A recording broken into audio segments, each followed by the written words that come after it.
So welcome.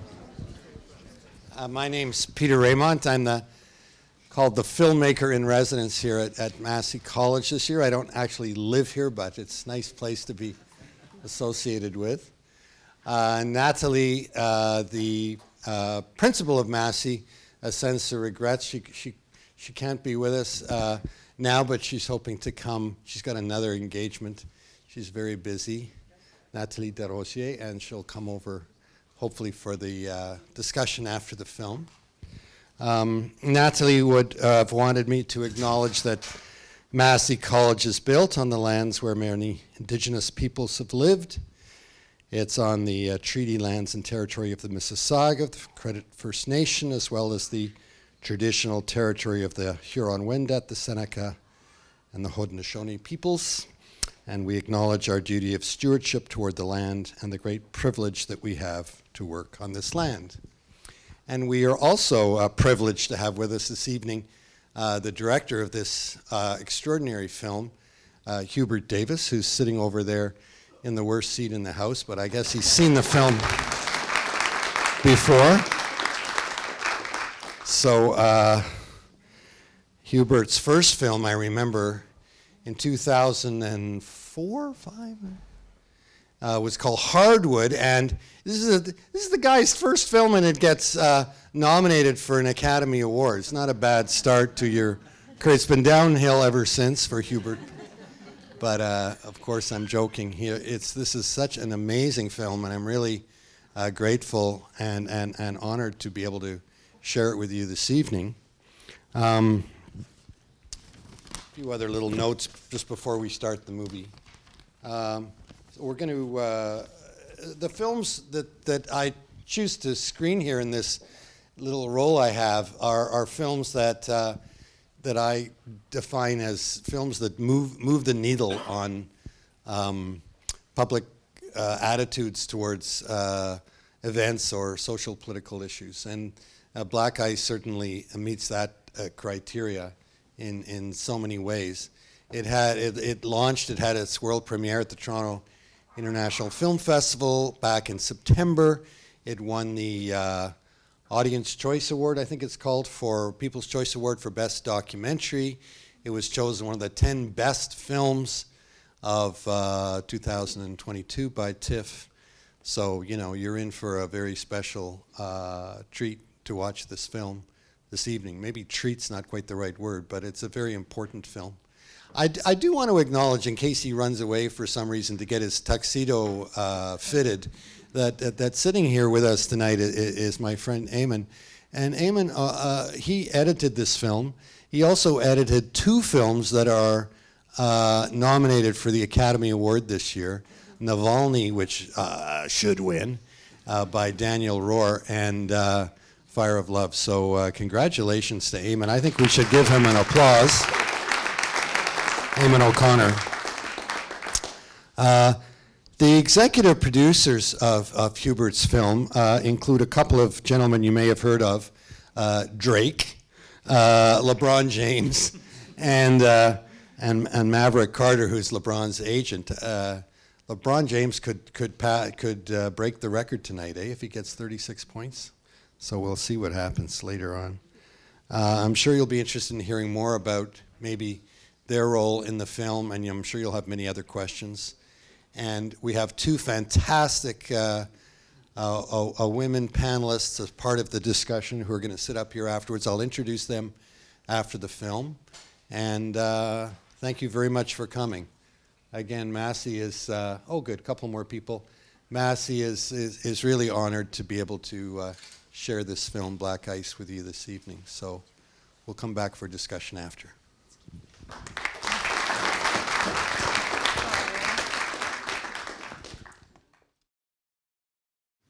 Well, while we're looking for Hubert, let me introduce 2 other people who are going to join us in talking about the film and answering questions. It's a very impressive lineup here. Please come up, Tamara. I have to learn how to pronounce your last name, Tamara. Okay. How do you pronounce your last name, Tamara? Thermitus. Visiting scholar at McGill Center for Human Rights and legal pluralism, called to the Quebec Bar in '88, master's in law from McGill University, on critical race theory and human rights, director of the policy and strategic planning. Why don't you sit at the far end there, Tamara? And Office of the Residential Schools, chief negotiator for the federal government of the Truth and Reconciliation Commission. So, I am the first black lawyer to receive the recognition of Mérite de Boireau du Québec. Yes. So, this Tamara is an impressive speaker. And we have Lachette Henry, who is a second-year student in the JD program at U of T's Faculty of Law and a junior fellow here at Massey College. And why don't you sit here, Lachette? And prior to law school, she was the captain of the women's varsity basketball team at Laurentian University. And she's volunteered as a law firm mentoring leader with Law in Action within schools. So, and where's the director of the film, Hubert? Has he left the building? Can we find him? Is he out doing deals for his next production? We'll find Hubert. Maybe while we're looking for Hubert, we can start. Tamara, why don't you go first? How did you respond to the film? What did you think of the film?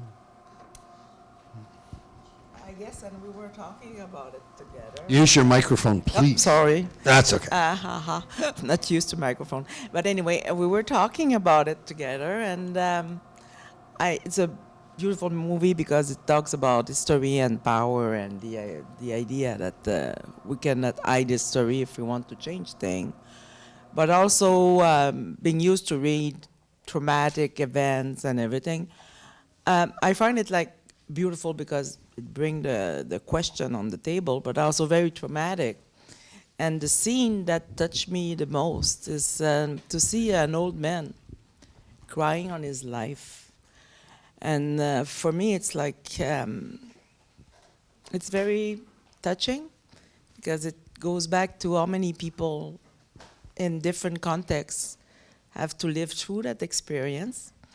And seeing an old man breaking like that in front of the camera, not that the other story are not troubling, but this one is like, for me, it's like not shocking because we know, but very touching and bring me a lot of sorrow.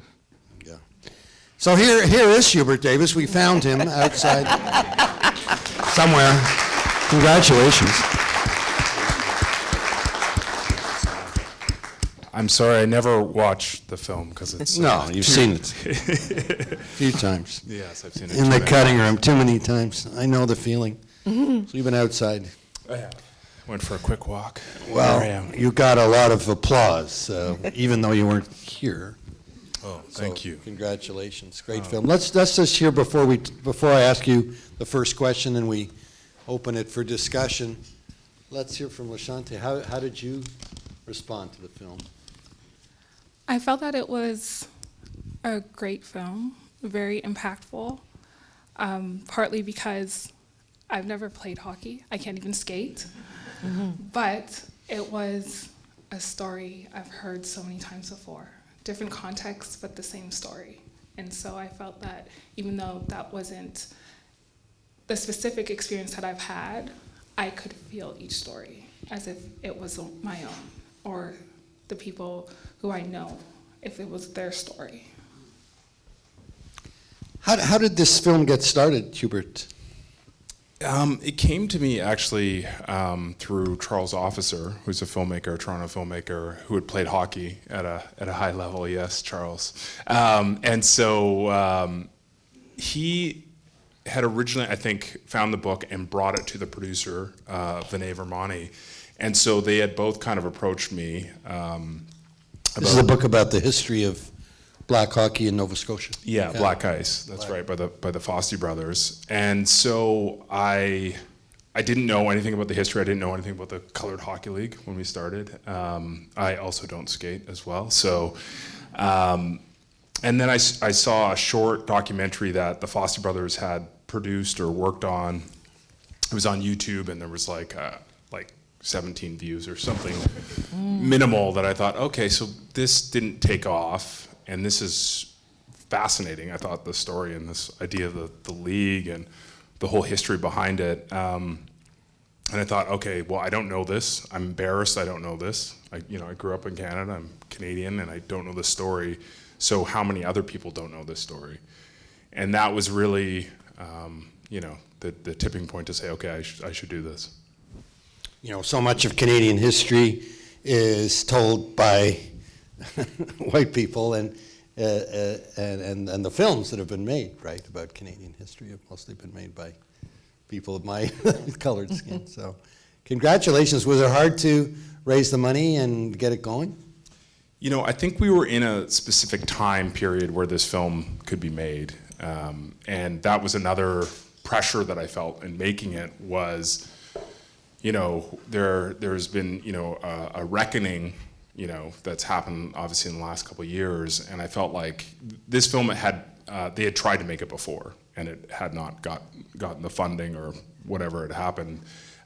So I felt like we were in this window, and I wasn't, I think like a lot of, black creators, we don't know when the window's gonna close. So we'd all right, let's try and get it in and make it, and, it's being, big people are behind it, Scotiabank, Bell, these, big corporations that have money to put towards it. And I felt like I also felt the pressure to get it right, because I felt like these stories are so important, and what often happens is if it is underfunded and underseen, then it kind of goes by the wayside. And I was excited for the opportunity just for a big audience to actually see it. Yeah, it's great that you were able to do it on this scale, right, with a big TIFF premiere and everything else that's come with it. And you'd made films, of course, about basketball, and you went to Africa too and made a film about the coach of the Raptors, right? Yeah, Giants of Africa, following Massey Ujiri's, the program that he does, and going back to Nigeria and Ghana and Kenya and Rwanda, which was a great experience. Again, I think very different film, and it's really about Pan-Africanism. This idea of, also I felt like there's been so many films about Africa, TV series and things that you see that are about the worst of humanity. It seems like that's the focus. Let's talk about this, and either documentary I've seen. So I was really interested in what are the stories that aren't being told, in that space. So that's why I did it. Terrific. Tamara, do you have any questions of Hubert that you'd like to throw at him now that you've seen the film? I would like to ask you, when you saw all those players testify, did you know the extent at the time of the situation, or was it something new for you? What was your sense? Because we see big players with story that they are in storage, because they kept them for themselves. So can you talk about that? Because it's unpacking racism, from childhood to adulthood. I'm sorry, I'm French. So that's it. Yeah. So that's for me what, because I saw that, for example, Piqué, we know Piqué, I'm from Montreal, and Piqué never spoke about that this way. Yes. So, and he's talking about 5 years old when he started, and and the banana thing, and it goes on and on and on and on. So I want to have what was the relationship, and how did you bring them also to speak about it? Yeah, PK is actually an interesting one, because he never did speak about it, and really in that interview and having that conversation with him, what he's talking about is his strategy and there's always coping mechanisms. I think we realize that, right? This is how you get through. Some people get through like this. Some people do this. But his strategy, I think instilled from his dad was, I'm not going to address it, it's never going to be about race. No matter what happens, I'm going to keep my head down and I'm going to go because I want to be successful within this field. So I don't want to ever address the elephant in the room, right? Which is that he's a black hockey player. But I think what's so like profound about racism and how it works is the internal part of that. Like the calculations that he was doing in his head to say, I don't want to be seen as a black hockey player because that's negative.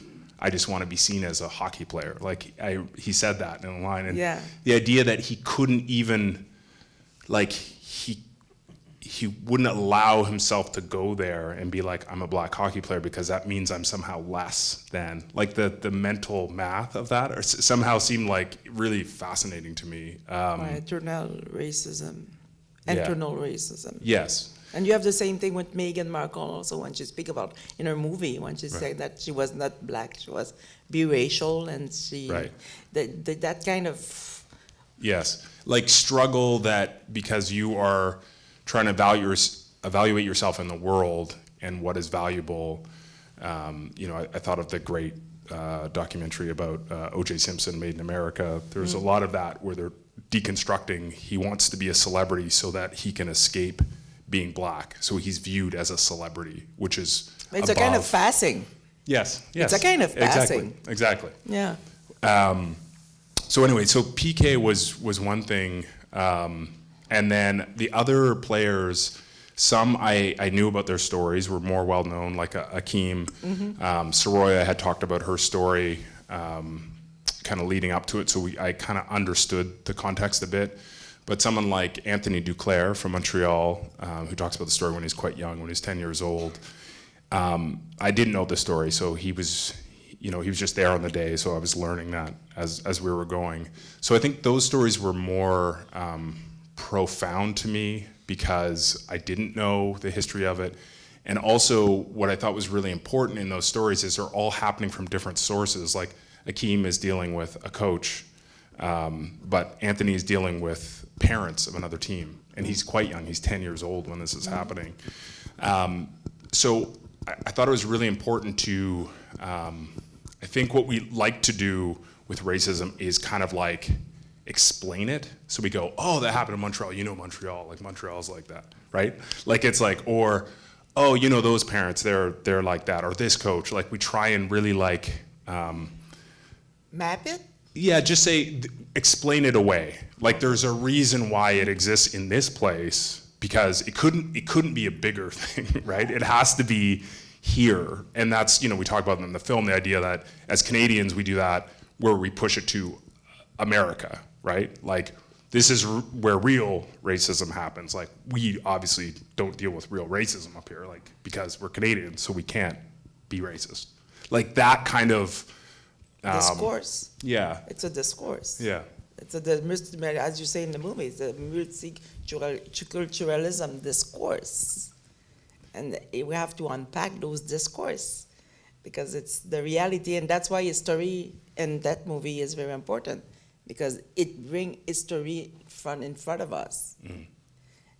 And in its multiple aspect, because in the good way, when you talk about the slap shot, that was a great thing. Yeah. But also in the way that, what is history and what are we living with? And when we were doing like Indian residential school and the Truth and Reconciliation Commission, that's the same idea. And the idea of also an apology, and you raised that was raised in the movie also, the notion of a written apology, a recognition of what is it exactly. Yeah. So I think that, the idea of a Truth and Reconciliation Commission to be able to tell the story in multiple angles, and that's what you're doing with your movie, but there's a race conversation that has to go on. Yeah, and it's uncomfortable, right? And it was very strange making a film that is just by its outset going to make people uncomfortable. But I think it's uncomfortable because it is uncomfortable to look in the mirror sometimes and see identity and see, it's a very dark subject matter when we talk about racism, systemic racism, where it comes from, like the actual root of of racism. And that, you know, one thing that I felt like I learned in the film and the interviews is, like, I always thought of as like there's race and then, you know, racism is the daughter of race, but it works the other way around, that racism is fundamentally this construct, and from racism comes race. And so just kind of flipping those things and that understanding of it, it's like, oh, okay, like it gave me a better viewpoint on it, on how we look at it. Lashante, I'm sorry. Lashante, do you have a question of Hubert? I do have a question. Growing up, I was taught I have to be twice as good to get half as much. And so I said, okay, I'll just work harder. But I think one thing that was really shown in this film is that's still not enough. And sometimes there's a struggle of trying to be your authentic self, but also trying to make yourself more palatable to the environment that you're in. Yes. And so my question is, after having done this film, do you feel that you've gotten some answers on how we can like kind of move forward as a society? Man, that's a good question. Tough Yes, question. yeah. You just gave it to me all at the end. Well, I mean, one thing I learned, and you know, Eamon, my editor, and I talked about this, was this idea of, if we look at the problem systemically as opposed to individual, like that was a really big learning for me, is like this idea of like going out and finding the racists. Like we just got to go and find the racists. We got to like get them out of here, and then we're like good. And it's like, it kind of defeats the whole purpose of like what systemic racism is, and this idea that it is, you know, good intentions don't really matter. It's about, you know, and it kind of goes back to, you know, what we're talking about is, you have to look at the lineage of it and the history of it to understand it, and there's a real like through line that is going from, you know, and that's why I think in the film, you know, we structured it the way that we did, was this idea of, you know, history is never really like history, but I think people want to be selective and say, no, like that has nothing to do with today, when in fact it has everything to do with today, until we actually are able to look at it and reconcile it and understand how it worked, then it's really hard to move forward. So that's a long-winded answer, but I think looking at things in that bigger picture systemically and owning it and admitting it even exists is the first step. Do we have questions? Yes, sir. Yeah, I have a question. Basically, I want to ask if you faced any challenges to tell the story, to fund the movie, to make it and produce it and distribute it. Just, I guess, taking this question to like a different level, this whole systematic racism. Yeah, I think we were lucky in the people, when I came on board, like it was going ahead, and they were going to make it, and I think we got great support from those parties, you know, from Bell, Scotia, Telefilm, like all the funding bodies came together, which was amazing. But again, I think that took this moment for that to happen. I don't, like, they had tried to make the film and it hadn't gotten funded before. I think the challenge was within the hockey community is very closed, you know, as we kind of talk about in the film. So there were stories that, you know, I didn't get access to, that I wanted to get access to, that, you know, people were uncomfortable coming forward and talking about. There were certain people who wouldn't talk to us. So there were those kind of challenges, you know, and at the beginning I was quite shocked at kind of the, some of the attitudes from certain conversations I had with people at the very beginning, like of what we had to do, like you have to show the documentary to the NHL and then they'll like give you notes and approve it before it goes out, like stuff like that. I was like, are you insane? Like I'm making it, like it was just, but it made perfect sense to them because again, like if you're in the hockey community, it's so small that you need to play ball, right? Like if you want to get further ahead and work at certain organizations and all that, and that's inherently where the problems come from, I think. Sorry, it's hard for me to see, but I see this gentleman here. Yeah, so my name is Noah Khan. I'm a junior fellow at Massey College, and my question is about the medium of the message. I was wondering if you could speak a little bit about the affordances and limitations of sending this message through a film specifically, because I think there's a lot of people doing this work in academia, writing articles. There was a song at the end, so there are all kinds of different media, and I was wondering what you could say because it was a film and what you couldn't say because it was a film. Yeah, I think one thing that I tried to do was structure the film as a young player's experience, so that you as a viewer were understanding this, like getting into something, falling in love with it. Things are, great. There's this kind of love of the sport, which obviously, comes first, and then, an incident happens, and it kind of like throws you. And I think that's a very common experience, at least it was for me, like growing up in Vancouver, where you're kind of going along, and then something happens at a schoolyard, and you're like, where is this coming from? Like, I didn't know, and I think Soroya, sums it up best, like, oh, I didn't know that you viewed me differently than you view yourself. I had no idea. And then this kind of mistrust of, well, does everyone think that? Like this real, the internal part of it.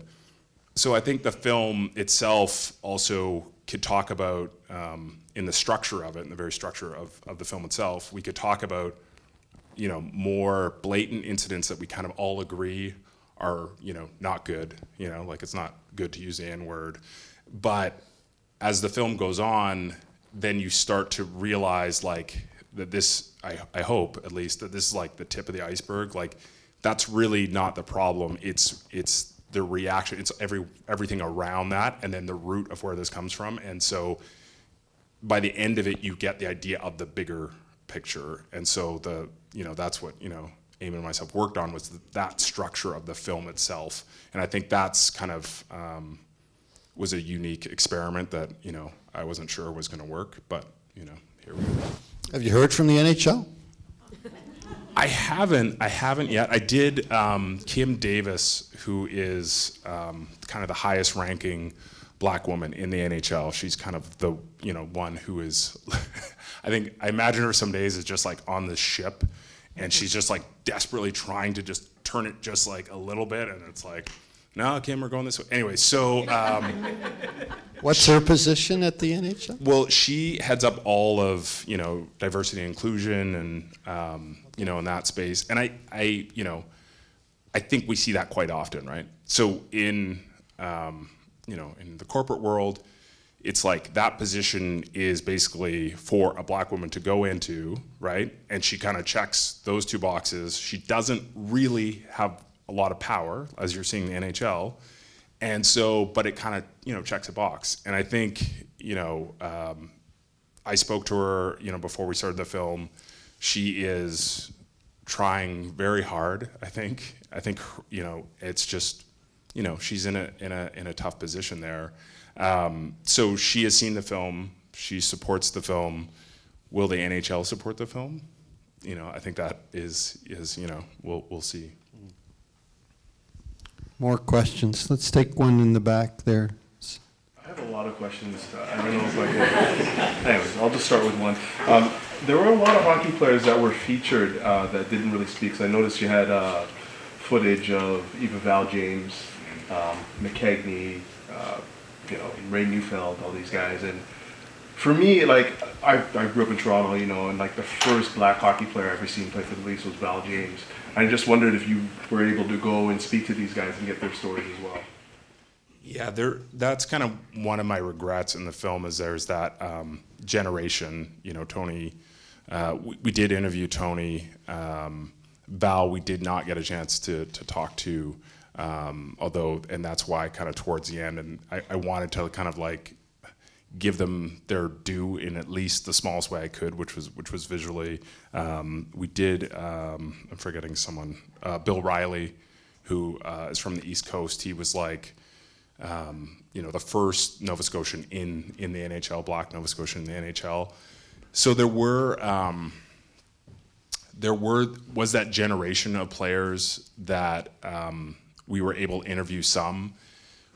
I think what happened is sometimes maybe they weren't able to contribute to the conversation in the way that I needed them to in the premise of what the film was. So they might, how can I say this? They might steer away from some of those conversations because maybe they're tired of talking about it, or maybe they just, like they're used to being interviewed for these things where they don't really want to talk about it. So it was, some of them were a little bit not fruitful in the case of what I needed for the film to express, but yeah, there is that whole generation that I think I would have, if I had more time, I would have liked to delve into more.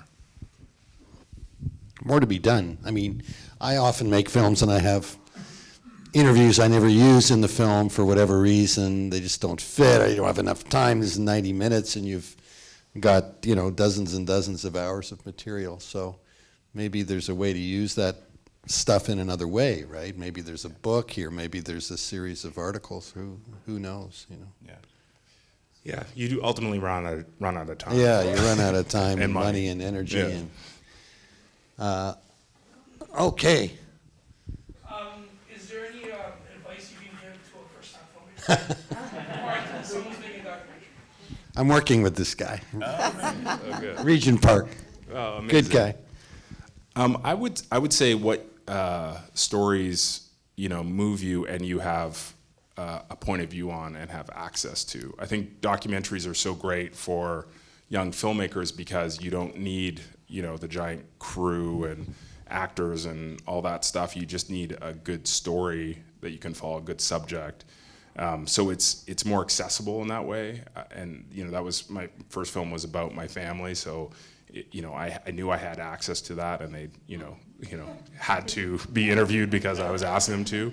But I think that really finding something that you want to say in that space that you don't see out there being said, I think is important. I think that was the first lesson I got on Hardwood was, well, why are you telling this story? Like, what do you bring to it with your background, your sensibility, everything that you are, and then how do you translate that to the experience, as opposed to saying, well, it's just going to be like this. Like, I'm going to make it just like this other thing, because that already exists. So, finding your voice, and then just, having the courage to do it. That's great advice. Yes, Nina. First of all, it's such a beautifully empathic film. I think every hockey fan should see this film in Canada. It could have a huge effect. But I'm curious because I love basketball, and you love basketball. So going from that sport to hockey, were you kind of shocked? And if you could draw kind of meta parallels between the two, how would you say, why are they so different in terms of inclusivity or behavior? And were you shocked at the differences once you started looking at it? What I've been thinking about a lot is spaces where you see yourself, I think, and then also this idea of what gets handed down. I've been thinking about that because I've got kids, and so my dad played basketball professionally, so he obviously taught me how to play basketball, and then now I'm teaching my kids to play basketball because, it's basically the only two things that I have skills at is making films, and I can't, fix anything. I don't have any other trades that I can pass down. But that's kind of how it works, right? Is that those things that you have, and I think in, basketball in the Black community has been such a mainstay, and such a, there's such a tradition to it. And my dad grew up in Chicago, and he talked about growing up, so they have this idea of identity tied up in it, and obviously then that leads to identity, leads to better players, and there's better coaches, and they understand the game and the nuance of the game, because they put it no different than I think Canadians are with hockey, right? Is that in every small town there's a rink, and we understand the importance of being a good hockey player, and you're celebrated, and you're a hero, and you're risen up, and so that kind of fulfills itself, because then you see that, and then you understand that. And I think they are the same in a way, they're just, opposite sides of a mirror. But, what makes them great is the idea of community and tradition and all those things that sport can do. And then there's also, the negative side of it, you know, and I think in basketball, I would say it's more, you know, the exploitation of those players, you know, the whole NCAA, I could get into a whole thing about that and, you know, what I think about that. But, you know, there's a whole, I think in all sports there is a dark side. And I know that only, you know, from my dad playing professionally. There is also this over-reliance, I think, sometimes to that this is like a way out. Like there's this like rags to riches story that kind of gets carried out, which is not very realistic for most people, right, to play any professional sport. So I think there's, in basketball, there's a lot of that where like celebrating that story, and that's like a construct that then, you know, we all know who LeBron James is, so he's really important, so he speaks for the black community, and it's like, don't we have more than that? Like, don't we have, you know, intellectuals and professors and people writing books? And I think we sometimes can, as a society, kind of start to champion things because it's familiar to us and it's comfortable, and so we kind of, you know. I know where you were when we couldn't find you. You were watching LeBron James. Did he score his 36? I didn't. points? I was watching YouTube about I'm just kidding. filmmaking. Any other, yes, sir. Thank you for the film. Very interesting and something I knew nothing about. I'm interested to know if you talked to you've talked to people at the NHL. Have you talked to people at Hockey Canada? And there's a reference in the film to Hockey PEI not being able to do an investigation properly, not having resources. I'm just thinking that if the NHL is the apex and the smallest part of the hockey population, what's the reaction from the general population of the hockey world? So far, yesterday we actually had a screening from at MLSE. So they invited us to a screening. Cynthia, who's now the interim CEO, had seen the film and wanted it was like a employee-wide, from the C-suite down to part-time employees, and the turnout was phenomenal. We had a panel after and talked about it. So far, that's really the only hockey organization that has come forward to do something like this, like what we're doing here. I haven't heard anything from Hockey Canada yet, although I think I agree, I would love the conversation, and that's why we made the film, to try and make change in some of those places and spaces. That's yet to be seen. I hope, I hope we are getting more allies in those spaces who know someone there who, will take it on. And I think that's why we made it. So I'm hoping it does happen. And just a follow-up, Hockey Canada has got all sorts of problems with sexual abuse and so forth. How do you think your film may compete for time in getting their attention on this issue when they're already dealing with other crises? Well, I think it actually comes from the same source, right? Like the source is, okay, we're in a position, there's no transparency, and we don't answer to anyone, right? And so that is ultimately what the problem is, right? If people at the top and decision makers aren't held accountable, then systemic issues will exist. And that's why, I kind of cringe every time I hear the expression oh, it's a few bad apples. To me, that means that there actually is a systemic problem in that place, because they don't want to deal with it, right? They don't want the fallout, the cost, all of those things. And the silence of it and hoping that it just kind of goes away is how they're dealing with it. I see you taking notes over there, Tamara, so maybe you've got a question. No, I guess that the question of no transparency and no responsibility, I think it's key. And I think that it's part of the answer for all the questions that have been raised by the hockey player, because it's when you look at that, the referee sometimes don't answer, the parents don't answer, nobody's answering. That's right. Everybody is silence. Yeah.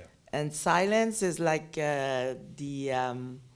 Ce serait comme, en français, on dirait que ce serait comme, if you stay silent. It was Desmond Tutu who talked about silence. He said, when you stay silent, you are in agreement or something like that. I could find it on my phone. But the thing is that, the notion of silence is the notion that it goes against change. So when you keep silence, and it's also I have the monkey in my face, like the tree monkey, but not the monkey about the black people, but you don't hear, you don't speak, and you don't see. So that's the same situation when we look at the movie from day one, from the first minute to the last minute, is that we don't speak, we don't see, and we don't want to hear. Yes. So nothing's going to change if you don't do that. I think, and one thing also that was very touching for me is that we ask and we see black people taking the responsibility for racism, but at the end of the day, if we deconstruct racism, it's not them that bring racism. And so when we look at the end of the movie, I find it hopeful to a certain extent, but also sad. Yes. Because, it's not our responsibility to fix it. Yes. We are part of the conversation for sure. Yeah. But is it our responsibility to fix it? We didn't create it. Well, also, like with those players, they're running their camps for inclusion, right? Yeah. And the problem is, and I hope this came through, is like those kids who are going up, they're going into, if they go into the exact same system Yeah, I know. that everyone else has gone into, the same result is going to happen. That's why it's so sad. Yeah, so they're fighting with the tools that they have, which is like, okay, we see each other, we support each other, Yeah. but they're going into that same system. thing. Yeah. And that's it, because hope is interesting as a concept, and we need hope. Right. But at the same time, when you look, and they are in good faith, and nobody can say anything. But when you look at the machine, because the system is the machinery, and you see that, and you said, okay, if the people who have power, and then we'll go back to power and history, and if the people who have power don't step to the plate, as you say in English, what's going to happen? And it's going to be utter sacrifice. Yes. And that's where I'm sad, because and we need hope. Everybody needs hope, but that's clear. But we need more than hope. A few more questions, sir, and we'll come to you. How do we become, as a people, as a society, comfortable talking about race? So the players talk about their discomfort.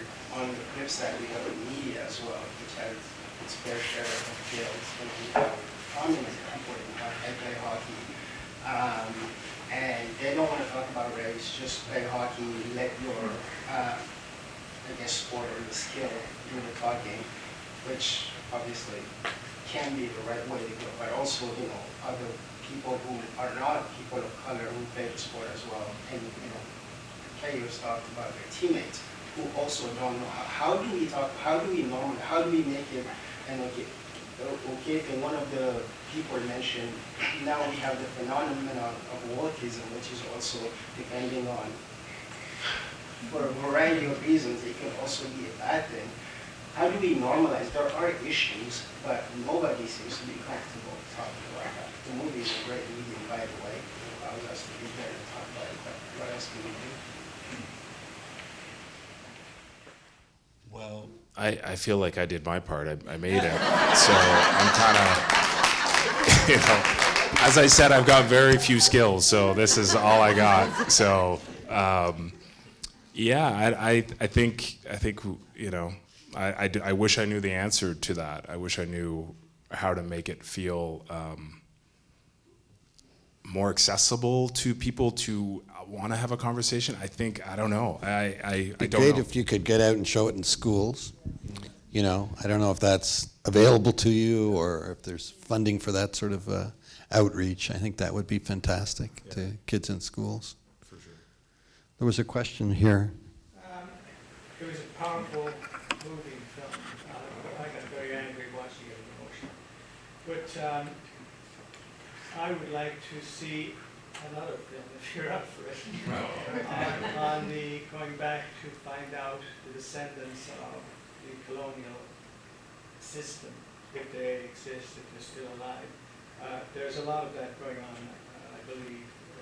Street names and monuments in society being changed to remove the names of people associated with slavery and abuse of minorities, not only colored people, but white people as well, all kinds of people.